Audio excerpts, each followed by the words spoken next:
চাওক কংগ্ৰেছৰ মানুহে মুখ্যমন্ত্ৰীক কি কৈছে কথাটো এবাৰ আপোনালোকে শুনি লওক আৰু যদি শুনি পেলাই ভাল লাগে তেতিয়াহ'লে ভিডিঅ'টো এটা শ্বেয়াৰ কৰিব আৰু এটা লাইক কৰি দিব মুখ্যমন্ত্ৰী মই থ্যাংক জনাইছো আশা কৰোঁ আৰু কৈ থাকক মই খালি এইটোৱে সুধিছো এতিয়া 10 ছেপ্টেম্বৰটো পাৰ হৈ গ'ল ৰাতি ক'ত শুৱে তেওঁ ৰাতি ক'ত শুৱে ৰাতি নিজৰ ঘৰলৈ যায় নে নাযায় মোৰ চিন্তা হৈছে যে তেওঁ নিজৰ ঘৰত যাব পাৰিছে নে নাই পৰা তেওঁ যে ফ্লপ হ'ল যোৰহাট ঝাৰখণ্ড 10 ছেপ্টেম্বৰ পিছত যে ফ্লপ হ'ল 10 ছেপ্টেম্বৰ বাদ দিয়ক 10 ডিচেম্বৰ আগত বিজেপি কেন্দ্ৰৰ নেতৃত্বক তেখেতক মুখ্যমন্ত্ৰী চকীৰ পৰা আঁতৰাব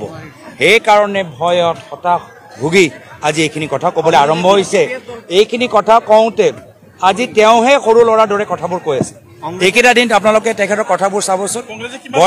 বয়সত মোতকৈ ডাঙৰ কিন্তু কথাবোৰত যেন লাগে বয়সত মোতকৈ সৰু